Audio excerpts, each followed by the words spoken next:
Hey guys what's up, welcome back to the second part of forces and laws of motion of class 9th। ठीक है, इसका ये second part है। First part अगर नहीं देखा है आपने, जाकर देखो।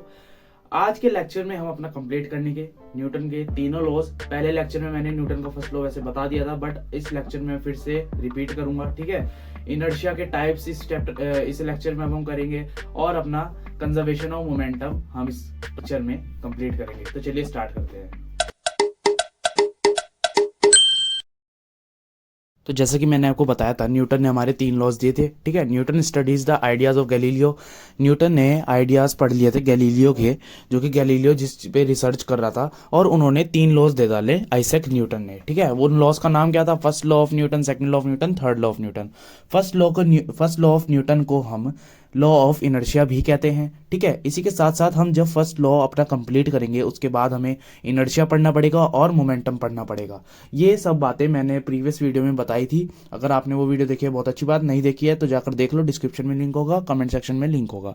ठीक है, फिर आपको सेकंड लॉ पढ़ना पड़ेगा। उसमें हम rate of change of momentum पढ़ेंगे। थर्ड लॉ में हम पढ़ेंगे कंजर्वेशन ऑफ मोमेंटम। तो स्टार्ट करते हैं अपने फर्स्ट लॉ से, न्यूटन फर्स्ट लॉ से। ठीक है, any object at rest. Newton का फर्स्ट लॉ क्या कहता है कि कोई ऑब्जेक्ट अगर रेस्ट पे है तो रेस्ट पर ही रहना चाहेगा। अगर कोई ऑब्जेक्ट मोशन में है तो वो मोशन में ही रहना चाहेगा, अनटिल और अनलेस कोई इस पे एक्सटर्नल या फिर बाहरी फोर्स ना लगे। ठीक है, इसका क्या मतलब हुआ? अगर कोई ऑब्जेक्ट स्टेट पर है, मान लो आपके घर में कोई चीज, एक ग्लास का, पानी का ग्लास रेस्ट पर पड़ा है, तो वो अपने आप थोड़ी ना गिर जाएगा या फिर अपने आप उड़कर थोड़ी ना आपके पास आ जाएगा। जब तक आप उसको पिक नहीं करोगे, कुछ फोर्स नहीं लगाओगे, वो उस जगह से डिस्प्लेस हो ही नहीं सकता। हर चीज का यही एक फंडा होता है, जब तक आप कुछ फोर्स नहीं लगाओगे वो अपनी जगह से डिस्प्लेस नहीं होगा, यानी कि मूव नहीं करेगा। ठीक है, इसी तरीके से अगर कोई ऑब्जेक्ट मोशन में है तो उसका मोशन आप नहीं रोक सकते without exerting some force, some external force. ठीक है, जिस तरीके से ये एक फुटबॉल है, ये अगर मुझे इस फुटबॉल को ए पॉइंट से बी पॉइंट पर पहुंचाना हो, मुझे इस पे भारी ताकत लगानी पड़ेगी ना, मुझे इस पे किक करना पड़ेगा। अगर मैं इसको कहता हूं कि भाई बॉल आप ए पॉइंट से बी पॉइंट पर मूव कर जाओ, तो क्या है कि ये कर जाएगी? ये नहीं करेगी। ठीक है, इसीलिए मुझे एक्सटर्नल फोर्स लगानी पड़ी, तब ये बॉल ए पॉइंट से बी पॉइंट पर मूव करी। तो अभी हमारा सब टॉपिक आता है न्यूटन फर्स्ट लॉ के अंडर। ठीक है, इनर्शिया। इनर्शिया क्या होता है? It is a tendency of an object due to which it resist any change in its state of rest और यूनिफॉर्म मोशन। क्या मतलब? अगर कोई बॉडी रेस्ट पर है, रेस्ट स्टेट पर है, सबसे पहली बात तो यही समझ लो कि स्टेट क्या है यहाँ पर। ठीक है, किसी भी ऑब्जेक्ट की दो स्टेट्स होती हैं, रेस्ट और मोशन। ठीक है, अगर हमें किसी भी ऑब्जेक्ट की स्टेट चेंज करनी हो, मतलब उसे मोशन में लाना हो, अगर वो रेस्ट पे है, तो हमें कुछ फोर्स एक्सर्ट करनी पड़ेगी। ठीक है, और वो उस ऑब्जेक्ट की टेंडेंसी कितनी है कि वो अपनी स्टेट को चेंज ना कर पाए, ना करवा सके। ठीक है, इसका मतलब उसके अंदर कितनी पावर है, कब तक वो अपनी स्टेट को चेंज होने से रोक सकता है। ठीक है, एग्जाम्पल से समझते हैं। ये नीचे दो दो स्टोन दे रखे हैं ना, एक तो 2 किलो का है, एक 500 किलो का है। किसको हिलाने में, किसकी स्टेट चेंज करने में आपको ज्यादा फोर्स लगानी पड़ेगी? बताओ। 500 किलो वाले को लगानी पड़ेगी ना, तो इसका इनर्शिया ज्यादा हुआ, इसके पास ज्यादा पावर हुई। एक तरीके की ना ये पावर ही होती है अपनी स्टेट को मेंटेन रखने की। ठीक है, इसीलिए अब हम इसका सेकंड पॉइंट पढ़ते हैं इनर्शिया का। Inertia of an object measured by its mass. ठीक है, इनर्शिया उतना ही ज्यादा होगा जितना ज्यादा मास होगा। जिससे हमने स्टोन की बात करी थी, स्टोन जितना भारी होगा, जितना मतलब किसी भी चीज का जितना भी वेट होगा, उसे उतनी ही मुश्किल होगी हिलाने में। ठीक है, यही इनर्शिया उसका ज्यादा हो गया। तो इनर्शिया डायरेक्टली प्रोपोर्शनल हुआ ना मास के, जितना ज्यादा इनर्शिया उतना ज्यादा मास। ठीक है, और थर्ड पॉइंट पढ़ते हैं, inertia is directly proportional to the mass. ये तो आपको समझ में आ ही गया होगा। ठीक है, जितना ज्यादा मास उतना ज्यादा इनर्शिया। आते हैं आपके अब टाइप्स ऑफ इनर्शिया, इनर्शिया के प्रकार। ठीक है, ये 3 तरीके का होता है, inertia of rest, inertia of motion, inertia of direction. कुछ नहीं है, बड़ी सिंपल बातें हैं, ध्यान से पढ़ना है इसको। देखो, फर्स्ट शुरू करते हैं inertia of rest. It is the ability of a body to change by itself it state of rest. This means अब बॉडी एट रेस्ट, मतलब एक बॉडी अगर रेस्ट पे है तो रिमेन रेस्ट पर ही रहना चाहेगी, अनटिल और अनलेस उस पर कोई एक्सटर्नल फोर्स ना लगे। ठीक है, and can not start moving on it own, मतलब वो अपने आप चलना स्टार्ट नहीं करेगी। ठीक है, यही था आपका inertia of rest. Inertia of motion क्या होगा? सिंपल सी बात है, it is the inability of a body, मतलब ये इनएबिलिटी है उसकी अपनी स्टेट को चेंज करने में। मतलब अगर कोई बॉडी यूनिफॉर्म मोशन में है तो वो मोशन में ही रहेगी, वो अपने आप नहीं रुक सकती जब तक उस पर कोई एक्सटर्नल फोर्स ना लगे। अच्छा, इससे आप समझे क्या? फॉर एग्जाम्पल, अगर आप एग्जाम्पल लो कि मैंने एक बॉल को किक करा, तो थोड़ी देर बाद वो तो रुक गई, बॉल तो रुक गई, ठीक है। वो क्यों रुकती है? बिकॉज यहाँ पर आपके पृथ्वी पर बहुत सारी एयर रेजिस्टेंस होती है। एयर का मतलब एयर का रुकाव होता है, रुकाव, ठीक है, अपोज करती है उसके मोशन को वो, ठीक है। तो यहाँ पर एक्सटर्नल फोर्स लग रही है। अगर आप कहीं ग्रेविटी में जाकर बॉल को मारते हो तो वो चलती रहेगी, चलती रहेगी, ठीक है। इसी तरीके से थर्ड पे आता है अपने inertia of direction. It is the inability of a body to change by itself it direction of motion and body continues to move along the straight line path until, कुछ नहीं है देखो। It is the inability of a body. देखो जो cycle है, for example समझते हैं, हम एक साइकिल चला रहे हैं, ठीक है। अब वो साइकिल को आपको राइट टर्न लेना है, तो राइट टर्न लेने के लिए आपको कुछ फोर्स तो लगानी पड़ेगी, अपने आप डायरेक्शन थोड़ी ना चेंज होगी। तो जो साइकिल थी वो अपनी डायरेक्शन चेंज नहीं करना चाहती थी, ठीक है, वो तो सीधा ही चलता रहती, पर हमने फोर्स लगाई तब उसका हैंडल मोड़ा, ठीक है। तो इनर्शिया का मतलब क्या हुआ? वो टेंडेंसी जो अपनी स्टेट ना चेंज कर पाए। अब एक नोट पॉइंट आता है, न्यूटन के फर्स्ट लॉ को ना हम इन लॉ ऑफ इनर्शिया भी कह देते हैं, ठीक है। लॉ ऑफ इनर्शिया भी कह देते हैं न्यूटन के फर्स्ट लॉ को। एक मार्क्स में आ जाता है क्वेश्चन। क्यों कह देते हैं? रीजन पढ़ते हैं। If a body is at rest और moving at constant speed. Newton का फर्स्ट लॉ अच्छा क्या था? अगर कोई बॉडी रेस्ट पे है तो रेस्ट पर ही रहना चाहेगी, कोई मोशन में है तो मोशन में ही रहना चाहेगी, और इनर्शिया भी तो यही चीज़ है, ठीक है। इसीलिए ये दोनों, इसको हम लॉ ऑफ इनर्शिया भी कह देते हैं, ठीक है। इसको आप पढ़ लेना एक बारी। ये सारे के सारे टॉपिक्स ना अभी प्रीवियस वीडियो वाले ही चल रहे हैं, ठीक है। मोमेंटम क्या था? It is a product of the mass into velocity. Momentum को हम डिनोट करते हैं स्मॉल पी से, और वो इक्वल होता है मास इनटू वेलोसिटी के। ये दो रिलेशंस है, इनको आप लिख लीजिए। अगर इन रिलेशंस का आपको मतलब नहीं पता चल रहा तो आप प्रीवियस वीडियो देख लीजिए। तो अब हम स्टार्ट करते हैं अपना Newton second law of motion, ठीक है। Newton second law of motion क्या कहता है? The rate of change of linear momentum of a body is directly proportional to the force applied on a body and this change take place in the direction of force applied. मतलब जब कभी भी आप किसी body पे force applied करते हो, force लगाते हो, तो उसका मोमेंटम तो चेंज होगा ही, ठीक है। मोमेंटम चेंज होगा और उसी डायरेक्शन में चेंज होगा जिस डायरेक्शन में हम फोर्स लगाएंगे। अब हम इसको समझ लेते हैं अपने रिलेशन से। तो चलिए अब हम रिलेशन कर लेते हैं न्यूटन के सेकंड लॉ का। न्यूटन का सेकंड लॉ क्या कहता है? फोर्स डायरेक्टली प्रोपोर्शनल है rate of change of momentum के, ठीक है। यहां मैं लिख देता हूं, force directly proportional rate of change of momentum के, ठीक है। Rate of change of momentum के। अच्छा, rate of change of momentum क्या है ये भी देख लेते हैं एक बारी। फोर्स डायरेक्टली प्रोपोर्शनल है rate of change of momentum. Physics में कहीं भी रेट वर्ड आ जाए तो उस क्वांटिटी को आप टाइम से डिवाइड कर देना, ठीक है। रेट का ये मतलब होता है। अब इसको समझने के लिए हम एक कार को लेते हैं, ठीक है। अपनी कहानी में एक कार को ले आते हैं भाई। ये आपकी कार है, मान लो इसका जो मास है वो m है। इसकी जो इनिशियल वेलोसिटी है, ये वेलोसिटी मैं पूरा नहीं लिख रहा, चलो लिख देता हूँ यार, ठीक है। इनिशियल वेलोसिटी u, ये तो आपने पढ़ा होगा मोशन चैप्टर में। और जो उसकी फाइनल वेलोसिटी है, फाइनल वेलोसिटी, उसको हम कंसीडर करते हैं v, ठीक है। अब अगर मैं आपसे कहूं मुझे इनिशियल मोमेंटम निकाल के दिखाओ, इनिशियल मोमेंटम निकाल के दिखाओ। मोमेंटम क्या होता था? Mass into velocity. तो इनिशियल वेलोसिटी क्या है उसकी? u।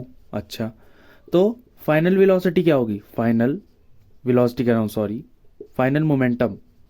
फाइनल मोमेंटम क्या होगा? m इंटू वी, m, और फाइनल वेलोसिटी क्या थी? v। तो यहां पर v पुट कर देंगे। अब ये आपके पास इनिशियल मोमेंटम भी आ गया और फाइनल मोमेंटम भी आ गया, ठीक है। इनिशियल मोमेंटम का मतलब कि मोमेंटम इस मोमेंटम से यहां तक ये चेंज हुआ है। अब चेंज आप कैसे निकालते थे? फाइनल में से इनिशियल माइनस करके, मतलब p फाइनल में से p इनिशियल माइनस करके अपॉन टाइम, तो चलो है ही, ठीक है। अब देखो मैंने इसको रब करने जा रहा हूं, ठीक है, इसको, ये देखो, ठीक है। पी एफ में से पी आई आप माइनस करोगे तो ये क्या हो जाएगा? देखो पी एफ क्या था? M V minus P I क्या था? एम यू, ठीक है, अपॉन टी।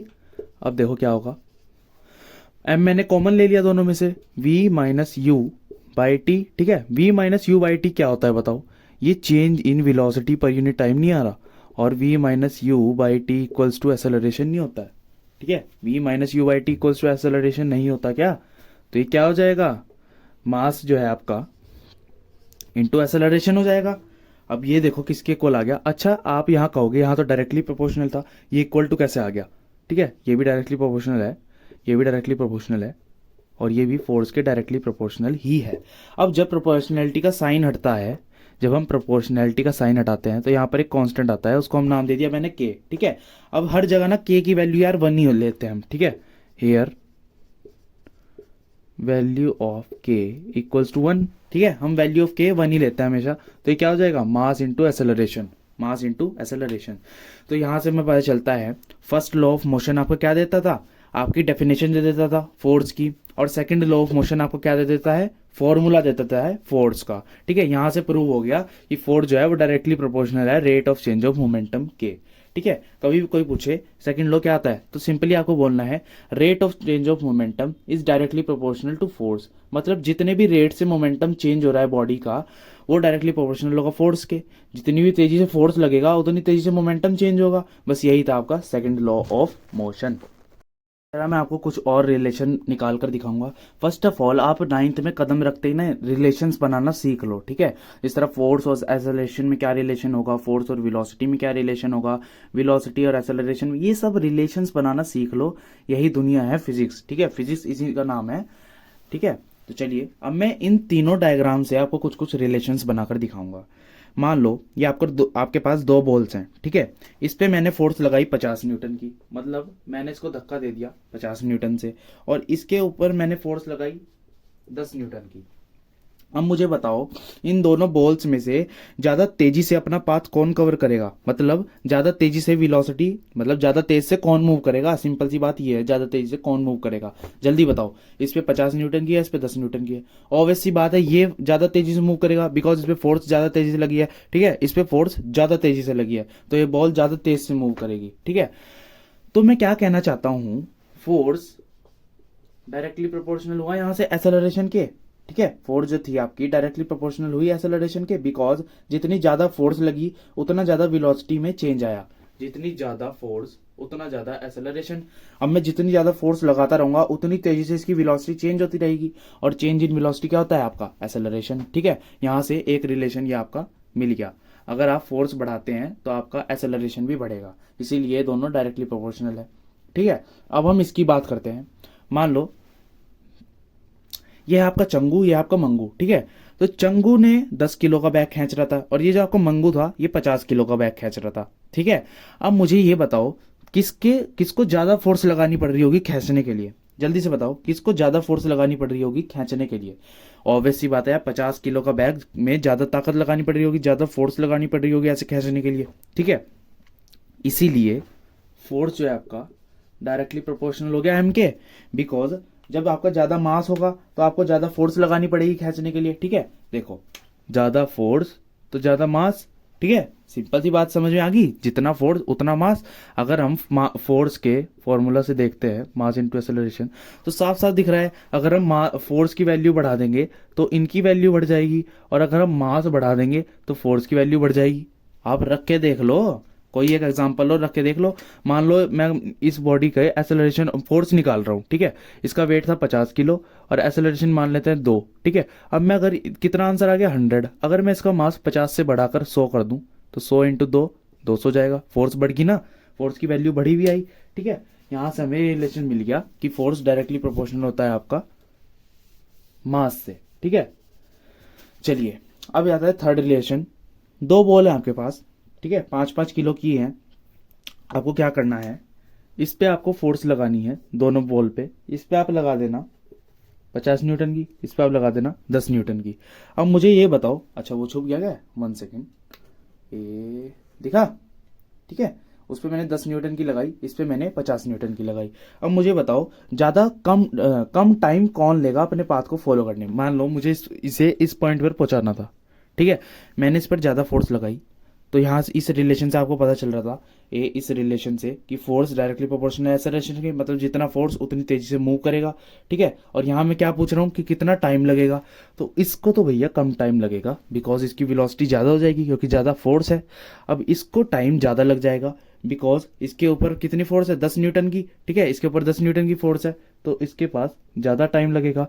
तो फोर्स यहाँ से इनवर्सली प्रोपोर्शनल हुआ टाइम के।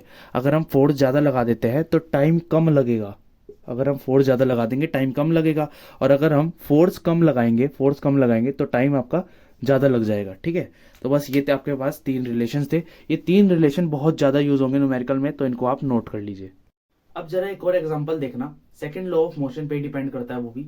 जब कभी भी क्रिकेटर्स, ठीक है, क्रिकेटर्स जो भी फील्डर्स होते हैं वो बॉल को कैच करते हैं ना, इस बॉल को कैच करते हैं, ये वाली बॉल तो नहीं होती, वहां तो बढ़िया वाली होती है, ठीक है, लेदर की होती है वहां तो।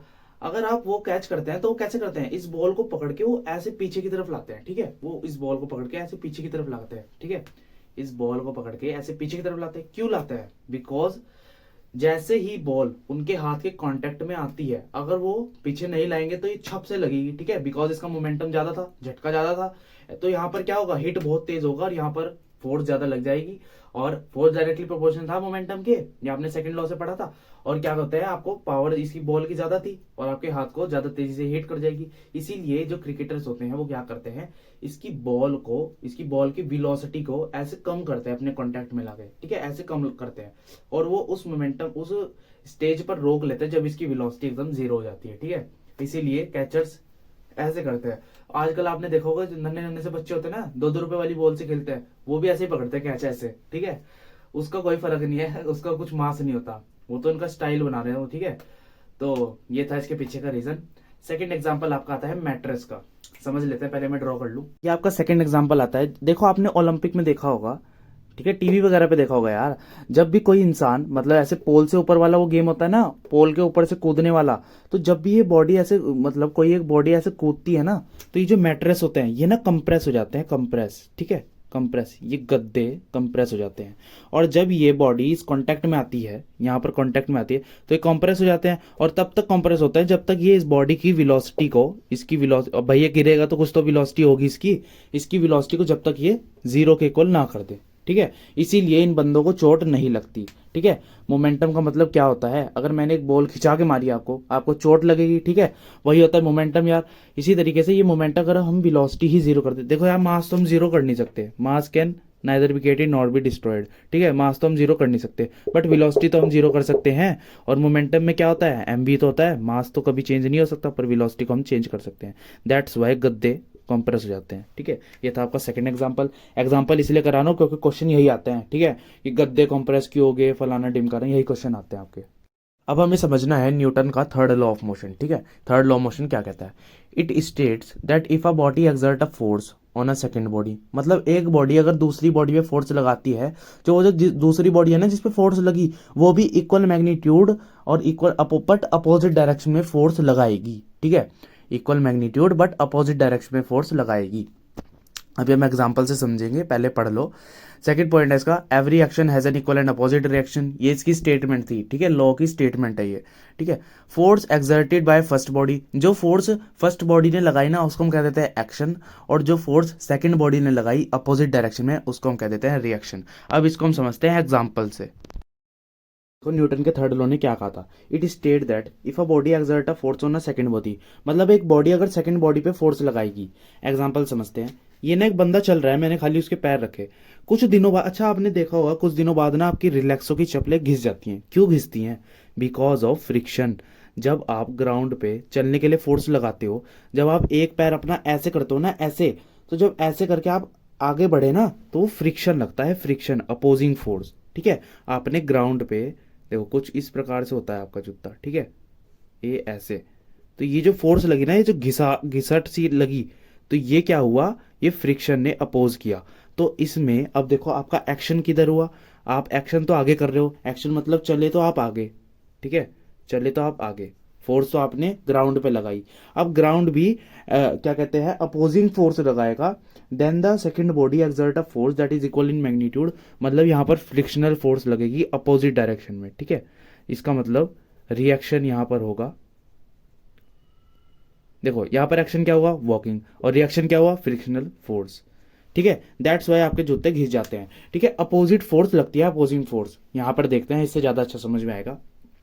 कभी भी आप अगर बोट में बैठे हो, तो जब आप लैंड पर वापस से आते हो ना, ठीक है, वापस जमीन पर कदम रखते हो, तो आप जैसे ही कदम रखते हो ना, ये बोट ना पीछे की तरफ भागती है, पीछे की तरफ। ठीक है, तो आपने एक्शन मतलब फोर्स तो आपने आगे लगाई। ठीक है, एक्शन तो आपका इस डायरेक्शन में हुआ, इस डायरेक्शन में, पर वो बोट पीछे की तरफ आ गई। ठीक है, बोट आपकी पीछे की तरफ आ गई, मतलब रिएक्शन आपका अपोजिट डायरेक्शन में हुआ। ठीक है, तो क्या हुआ, देखो अपोजिट डायरेक्शन में और इक्वल मैग्नीट्यूड है इसका फोर्स का, बट डायरेक्शन कैसी है, अपोजिट, ये इधर जा रहा है ये इधर जा रहा है, ठीक है, दोनों की अपोजिट डायरेक्शन है। अब अपना देख लेते हैं थर्ड एग्जाम्पल, ये ना इंपॉर्टेंट एग्जाम्पल है, क्वेश्चन इस पे ही बनते हैं, ठीक है। थर्ड एग्जाम्पल है आपका रॉकेट का। जब कभी भी रॉकेट उड़ता है तो नीचे से आग निकलती है, ठीक है।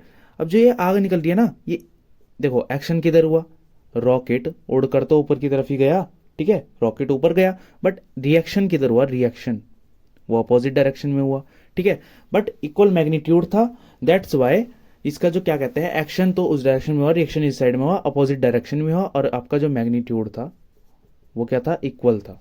बस ये आपके कुछ एग्जांपल्स हो गए, इनके ऊपर ही आपके क्वेश्चन आते हैं। अभी एक एग्जांपल हो रहता है बहुत ही इंपॉर्टेंट है, उसे भी कर लेते हैं चलो।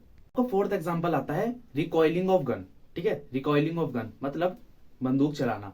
मान लो ये मेरी गन है, ये मेरी गन है, ठीक है, इसको मैंने लोड किया, डिस्ट्रिक्ट जैसे भी करते हो यार, मुझे आता नहीं वैसे, ठीक है, आपने इसको लोड किया, ऐसे पकड़ा। अब जब भी आप फायर करते हो फायर, तो बुलेट तो जाती है आगे की तरफ। अब आपने देखा होगा जब बुलेट आगे की तरफ जाती है ना, तो ये जो आपकी गन है ये ना पीछे की तरफ आती है, ठीक है, ऐसे पीछे पीछे भी एक फोर्स लगाती है, ठीक है।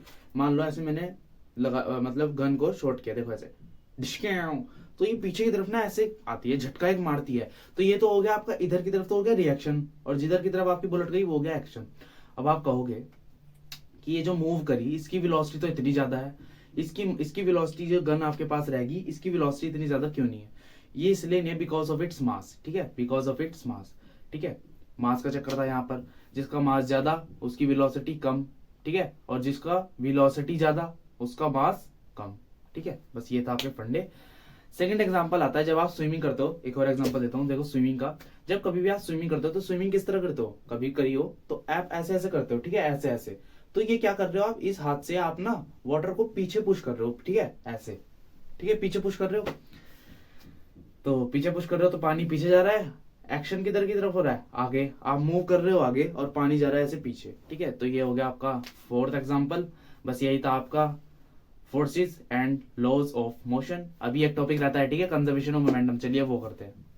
तो देखो कंजर्वेशन ऑफ मोमेंटम क्या करता है, व्हेन टू और more objects act upon one another, मतलब आपस में ही अपने एक दूसरे के ऊपर एक्ट करते हैं, तो उनका जो टोटल मोमेंटम होगा ना वो रिमेन कांस्टेंट होगा। इसका मतलब क्या, चलिए इसे एग्जांपल समझते हैं। देखो कंजर्वेशन ऑफ मोमेंटम हम समझेंगे, बड़े बड़े मजेदार एग्जांपल है, ठीक है। मान लो आपके पास दो कंचे हैं, ठीक है ना, दो कंचे नहीं है, तो चलिए हम बना लेते हैं। देखो ये कंचा एक, ये कंचा टू, ठीक है, कंचे वन का नाम है ए, कंचे बी का नाम है टू। अब ये दो कंचे मूव कर रहे थे, मान लो ये इसकी वेलोसिटी कुछ है, मतलब 5 मीटर पर सेकंड है, इसकी वेलोसिटी है 10 मीटर पर सेकंड, ठीक है। थोड़ी देर बाद ये टकराना तो इनका तय है, बिकॉज ये ज्यादा तेजी से आ रहा है और ये थोड़ा धीरे चल रहा है, ठीक है। तो जब अब ये इस स्टेज पर टकराए ना, ऐसे दोनों कंचे जब टकराए आपस में, तो क्या हुआ, इसका झटका जो था, इसका मोमेंटम इसमें ट्रांसफर हुआ, ठीक है, इसका मोमेंटम ए का बी में थोड़ा सा ट्रांसफर हुआ। अब ये थोड़ी देर बाद ना, अब जब ट्रांसफर होने के बाद, रुक जाओ मैं एंगल फिक्स करूं यार, थोड़ी देर बाद अब जो मोमेंटम होगा बी का थोड़ा ज्यादा हो जाएगा, ए का थोड़ा कम हो जाएगा। अब जरा एक चीज देखना, देखो रुक जाओ, कंचे वन का मास m1, ठीक है, कंचे बी का मास m2, ठीक है, मास मास को लिख रहा हूं मैं फिलहाल ये, और इसकी वेलोसिटी मान लो u1, इसकी u2, ठीक है, ये इनिशियल वेलोसिटीज। यहां कोलिजन हुआ, कोलिजन मतलब टकराना, ठीक है। अब यहां पर क्या हुआ, इसकी वेलोसिटी चेंज तो ही होगी भाई, तो मास तो नहीं चेंज होता ना, ऐसा तो नहीं है टकराने के बाद मास ही चेंज हो गया, हम दोनों आपस में टकराए और हमारा मास ही चेंज हो गया, ठीक है। मैं 5 किलो का था 10 किलो का हो गया, ऐसा तो नहीं हो सकता, मास जितना है वैसा ही रहेगा। तो ये m1 ये m2, ठीक है, एज लाइक दिस, जिस तरह यहाँ पर था m1 m2, यहाँ पर वेलोसिटी चेंज होगी भाई, वेलोसिटी टकराने के बाद चेंज होगी, तो यहाँ पर क्या हो जाएगी v1 v2, ठीक है। अब इसने क्या कहा, कंजर्वेशन ऑफ मोमेंटम क्या होता है कि जो आपका मोमेंटम होता है ना वो हमेशा कंजर्व होता है। अगर मैं इनिशियल मोमेंटम निकालूं, क्या होगा initial momentum, m1 u1 plus m2 u2, ठीक है, इसका मोमेंटम प्लस इसका मोमेंटम, देखो मैं पूरे पूरे सिस्टम का मोमेंटम निकाल रहा हूं, ठीक है। इसका मोमेंटम क्या होगा, m1 v1, इसका m2 v2, दोनों को प्लस कर दिया, इक्वल्स टू होगा इसके मोमेंटम के, इस वाले सिस्टम के, इस पूरे सिस्टम के, और इस सिस्टम को क्या था, देखो m1 v1 plus m2 v2, ठीक है। तो ये दोनों इक्वल होंगे। अब यहां से हम कह सकते हैं, एक सेकेंड और देखो, ये जो ये वाला है ना, ये वाला, इसको हम कह सकते हैं इनिशियल मोमेंटम इक्वल होगा आपका फाइनल मोमेंटम के। ठीक है, इनिशियल मोमेंटम इक्वल होगा फाइनल मोमेंटम के। इससे हमें ये पता चलता है आपका जो कंजर्वेशन मोमेंटम है वो हमेशा कंजर्व रहेगा, कितने ही टक्कर हो जाए, कितने कुछ हो जाए, जो आपका मोमेंटम है वो आपका कंजर्व रहेगा। तो ये था आज का लास्ट टॉपिक। अभी रुक जाओ, और बहुत सारी बातें बतानी है, वो जरा सुन लो। देखो, कॉन्सेप्ट तो आपके forces and laws of motion के सारे करा दिए मैंने, ठीक है। क्वेश्चन अभी तक एक भी नहीं हुआ। नेक्स्ट पार्ट आएगा क्वेश्चन में। क्वेश्चन बिल्कुल भी मत छोड़ना, क्वेश्चन वाला पार्ट, ये पार्ट छोड़ दो एक बारी को चलेगा, क्वेश्चन वाला मत छोड़ना। क्वेश्चन में सारे के सारे कॉन्सेप्ट एक बार फिर से लगेंगे, और वहां पर बहुत बहुत बहुत सारे नए नए कॉन्सेप्ट आएंगे, ठीक है। ये जो रिकॉइलिंग ऑफ गन, ये कंचे भिड़ना, ये जो आपने एग्जांपल्स देखे ना, इसके ऊपर ऐसे ऐसे एग्जांपल्स आएंगे, ऐसे ऐसे क्वेश्चंस आएंगे कि आप हिल जाओगे, ठीक है। तो हिलने से बचना चाहते हो तो वो पार्ट देख लेना। अगला पार्ट बहुत ही धांसू रहेगा। क्वेश्चन के मेरे ख्याल से 2 पार्ट आ सकते हैं अगर ज्यादा क्वेश्चंस मैंने करा दिए, ठीक है। रिस्पॉन्स के ऊपर बात है सारी। तो चलिए एंड करते हैं इस वीडियो को। Bye bye.